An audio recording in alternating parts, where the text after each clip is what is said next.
आजपासून या शेतकऱ्यांच्या बँक खात्यावर 921 कोटी रुपये पीक विमा जमा होणार आहे।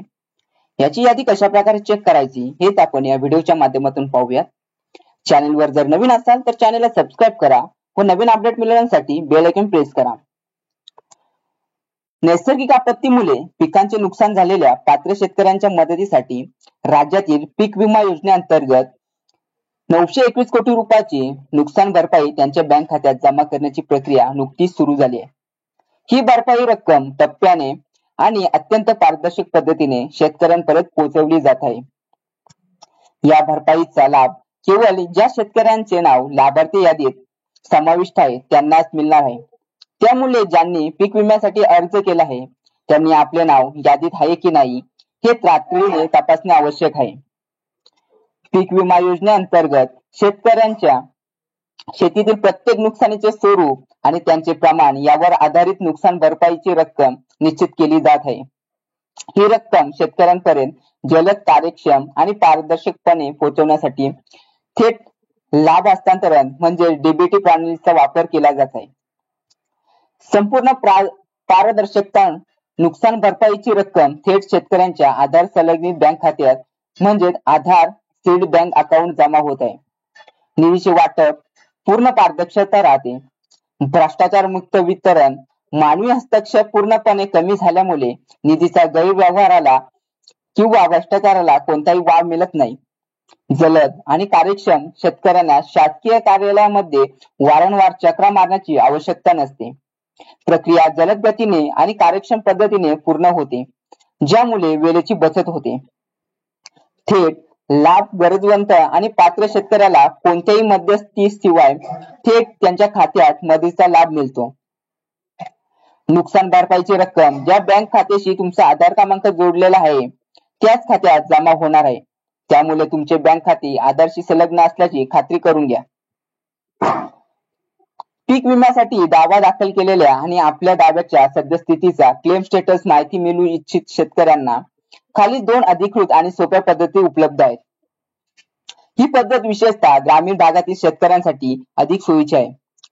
कृषी सहाय्यक तुमच्या गावातील कृषी सहाय्यक यांच्याकडे पीक विमा लाभार्थी यादीची अद्ययावत माहिती आणि तपशील उपलब्ध असतो।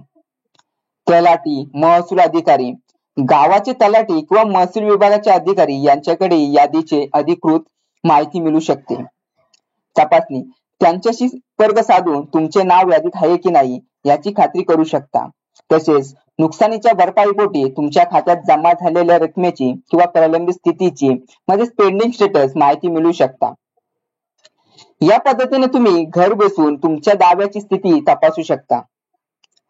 अधिकृत पोर्टलवर प्रधानमंत्री फसल विमा योजनेच्या अधिकृत संकेतस्थळाला pmfby.gov.in किंवा राज्य सरकारच्या कृषी विभागाच्या पोर्टलला भेट द्या।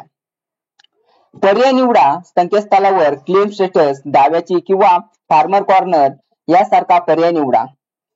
माहिती प्रविष्ट करा। या ठिकाणी तुमचा अर्ज क्रमांक म्हणजे ऍप्लिकेशन नंबर, पीक विमा पॉलिसी क्रमांक किंवा आधार क्रमांक यापैकी आवश्यक माहिती उदाहरणार्थ हंगाम, वर्ष, राज्य प्रविष्ट करा।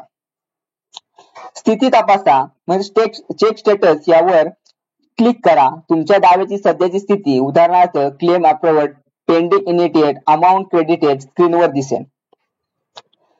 केवळ अधिकृत स्रोतांवर विश्वास ठेवा। शेतकऱ्यांनी नेहमी अधिकृत शासकीय संकेतस्थळे, ऑफिशियल वेबसाईट किंवा स्थानिक प्रशासकीय अधिकाऱ्यांकडून माहिती घ्यावी। अफवा किंवा दिशाभूल करणाऱ्या माहितीमुळे होणारा गोंधळ टाळण्यासाठी हे अत्यंत महत्त्वाचे आहे।